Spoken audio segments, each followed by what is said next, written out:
Hey everybody, how's it going? This is Max with BuzzTox, and I am back with a reaction and a review of Wheel of Time Episode 4. Now, my initial thoughts were, I love this episode. I would say that this episode has kind of turned me into a fan. I found that this episode, I understood what they were talking about. I understood everything that was happening, all the magical elements I seemed to grasp. And now I've become like a full-blown viewer who understands and is enjoying everything that's happening. I've realized with this show, it moves very fast.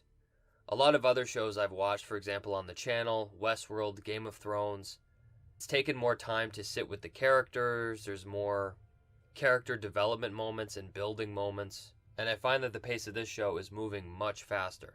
And I find a lot in the episode structure too. It's very much set as a beginning, middle, and end. This episode is called The Dragon Reborn, and that's exactly what it covered. We started off with Jesus, essentially, and he went on his journey, and in this whole episode, we capped that off with the answer of who the 5 potential Dragon Reborn are.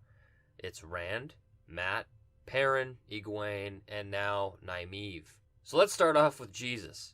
I do really like how they handled him as a character, because they almost shifted my expectation. Like when he was taking over that city, and he forgave that soldier, and he said that he basically doesn't want to be the Dragon Reborn that brings the destruction of the world. He wants to help heal it. And over the course of the episode, they actually convinced me that this guy was different. That he didn't have the corruption of man. In the sense where if men have this ability, they go insane. Eventually. And somehow this Jesus figure convinced me that he was special. And I love that interaction between him and Moiraine. Moiraine was questioning him on whether he truly was the Dragon Reborn. And he said that he heard all their whispers, that he doesn't want to bring the breaking of the wheel because life is for learning. Every time the Dragon Reborn has been reincarnated, you basically are born a person who's learned the lessons of your past lives. I love that interpretation, but I also loved Moiraine's thoughts, and it completely contextualizes the magic system in the Dragon Reborn, is that, the wheel is just a wheel, just like how a river flows. It is the human condition that we're implementing on top of these structures of nature. So by definition, he had an unjust cause because it was coming from the human perspective. He was basically going around freeing people as this messiah figure, and he ended up building up an army, and he's pursuing a human-driven mission, even though he feels like he's this savior, this hero. So I love the themes that they dived in with this episode. I love that we had this religious kind of messiah Jesus figure, and I love how he rallied supporters because of his actions. So all in all, I thought that was a great plot structure. So now let's look at the Aes Sedai. I love the world building that we got with the Aes Sedai. We kind of got further confirmation on what the greens do, which is more healing. We found out what the blues do, which is Moiraine, as well as the reds, who basically reaffirm the principles of the Aes Sedai. We get more information on how their abilities work. The Aes Sedai and all their sisters can basically channel their powers together to amplify it, and that's how they've been holding down this Jesus figure because he's so powerful. I do really like the magic system. I like how it's an ability that both male and female can harness, but it affects them differently because of their disposition. I think that's really interesting. We also learned about warders. I believe I'm saying that right. Where Lan is basically the warder to Moiraine. They have this special bond. They established that in other episodes. We saw that further confirmed today with this character, who he made a quick impression, and I really liked him, and he was bonded to a woman who wears green. And we saw how that bond can be shattered and how closely the ties are when she died.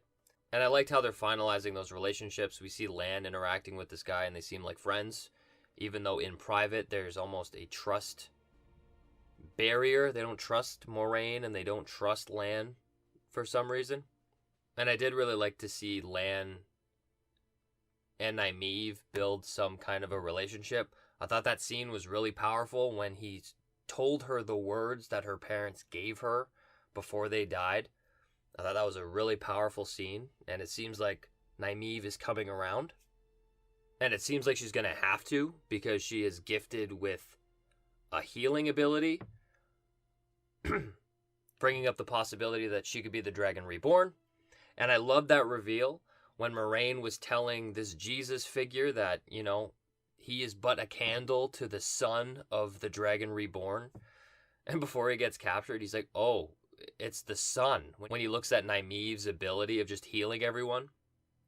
And that was a shock. When the shrapnel killed Lan and it stabbed Moiraine again, I just thought, like, wow, like she's going to go through that again. And I thought this show was going to have to watch how many characters it kills, because we're not going to have a show left. But there you go. She has a healing ability. I'm not sure at this point if all of these Dragon Reborn kind of harness it from the wind, or the wind is kind of a manifestation of just the overall elements, and do they channel it differently? I'm not 100% sure.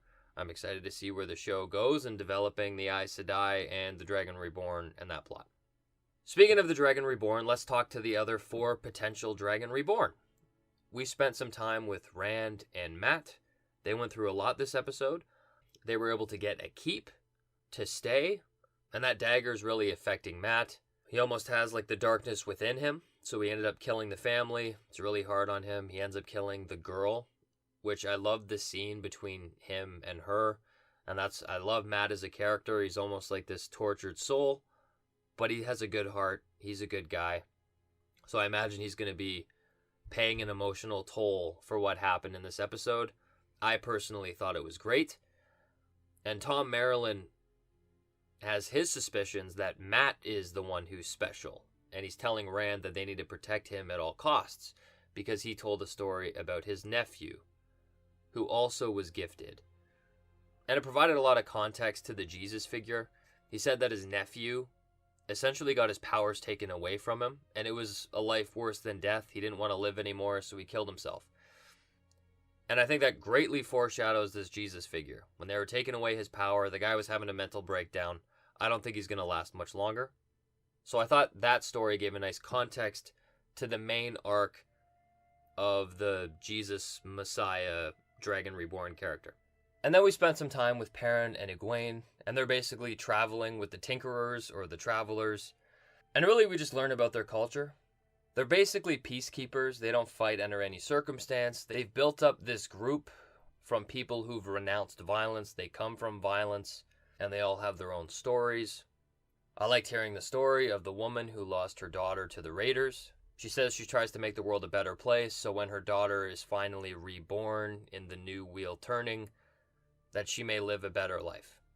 And I think that's a real key theme in the religion of this show. They dive a lot into reincarnation because of the wheel turning. Time is always reset and recycles, and I think that's a main trend in the show. But all in all, for character, I think it was good for Perrin, because he's kind of coming to terms with his actions with his wife. Egwene basically is just thinking about Rand. Egwene really didn't do much in this episode. I think the biggest hint that we got was Lan and Moiraine were talking about Egwene, mentioning if this Jesus figure was more powerful than Egwene. I think it really hints at Egwene's capabilities of potentially being an Aes Sedai. So it seems interesting.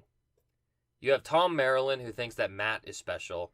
You have Lan and Moiraine thinking that Egwene is special. You have Nynaeve doing abilities that makes her look special. You have Perrin, who's talking to wolves.